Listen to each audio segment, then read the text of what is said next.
If it happens, Bud Crawford, oh, absolutely. We'll be there, Stephen A. We'll see Bud Crawford and Canelo.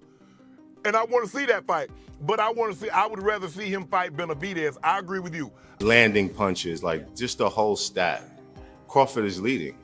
And so I do think that it's a tough fight, but I will lean more towards Crawford simply of his, skill set. That power ain't gonna be able to sustain throughout the fight. Watch. Shannon Sharpe did not hold back as he cautioned Canelo Alvarez about the dangers of facing Terence Crawford, live on air. He warned that despite fighting at 147 pounds, Crawford has consistently sparred with bigger men and handled them well. Sharpe stressed that Crawford is also moving up in weight, making him even more dangerous. His message to Canelo was clear. Underestimate Crawford. Great fighters, they're not going to give me my due because I'm going to have 3 or 4 losses. And that's what's happening. Guys won't fight anybody that the fans want to see or a fighter that's deserving. You're absolutely right. David Benavidez deserved the fight Canelo, but Canelo doesn't want to fight him because he knows there's a greater chance of him losing versus Benavidez versus Bigger Charlo. And so that's what now. Am I gonna go see the if it happens, Bud Crawford? Oh, absolutely. We'll be there, Stephen A. We'll see Bud Crawford and Canelo, and I want to see that fight. But I would rather see him fight Benavidez. I agree with you. Daniel Jacobs carefully considers the technical aspects of both fighters before giving his opinion. He notes that Canelo Alvarez is powerful and experienced, but Terence Crawford brings an advanced set of tools into the ring that makes him an unpredictable and dangerous opponent. Jacobs highlights that Crawford's adaptability allows him to switch styles mid-fight, fusing opponents and neutralizing their strengths. This ability, combined with his sharp reflexes and ring IQ, could cause major problems for Canelo. Jacobs stresses that while Canelo has proven his toughness against heavy hitters like Gennady Golovkin, enduring Crawford's speed, precision, and tactical intelligence will be an entirely different type of challenge. For instance, when he fought the guy that he lost to just recently. Bivol. Yeah. Shout out to Bivol. He wasn't really able to find that niche there, but in spurts, you can see him adapting, right? And so the biggest difference between Bivol and Crawford is the size difference in the power. Even though Bivol was an ultimate boxer, he still was able to keep him off him with the sheer power and strength. But with Crawford, I think that it'll be challenging for Canelo to get around the skill set, but it wouldn't be challenging for him to be able to endure the pain.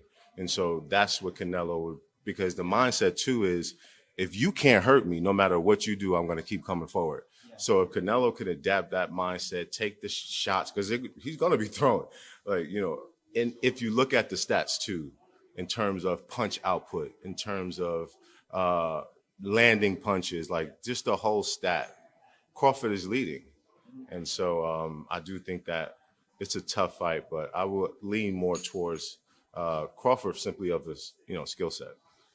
Is this the biggest fight for his legacy? If obviously he wins, I think. Crawford. Yes. Yeah. I think it would be the biggest win. Sure. But given the fact that a lot of people, I think, expect Canelo to win because of the weight, where do you rank this in comparison to that huge fight with Errol Spence?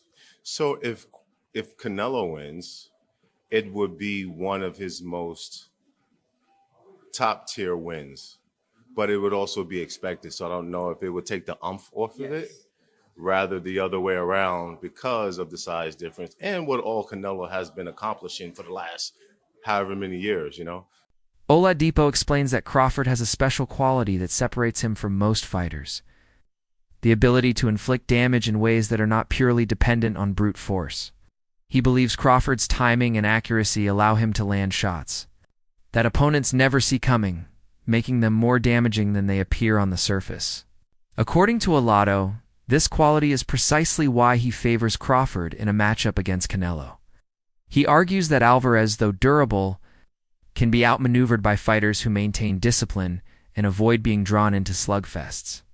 Crawford excels in this area, consistently staying patient until opportunities present themselves. For Oladipo, this need to put that pressure on himself. He's done what no one's ever done before. 2-time undisputed world champion. So why not just enjoy? But obviously you want to go for that next challenge. Now for him, he wants to go for like Canelo. I would advise him not to go for that. But if he's the man and he knows how good he is himself. So I can't really say to him that do this or do that. So really, he believes in his skills. He feels he believes in his skill. We can't answer for him. We let him go and do it. You know what I'm saying? And we all might be wrong. He might be even stronger than Canelo. He might pack the weight on well that he might do really well in there. So look, You fought them both. Like, what are the differences between them? Obviously, it's way. Canelo's strong and he's easily hit. Very easily hit, very easily. Compared to when I fought against Crawford. Crawford, I couldn't even hit clean. So really, that's the difference. And they both hit hard. Because, and you can see the strength. You know, when I was fighting against Crawford, I didn't think Crawford was that strong, but when he kind of moved me around a little bit, he is very strong as well. So look, yeah, but why does he need to give that much away? He's pound for pound #1 in the world. Why does he have to go up and fight Canelo? I don't prove anything. Canelo would say payday, but Crawford wants to be 3-time undisputed, and if he does that, oh my goodness! Wow, I mean that'd be unreal. But look, if he believes in himself, yes, go for it. But don't do it if he's got second thoughts. If he's got second thoughts, don't do it.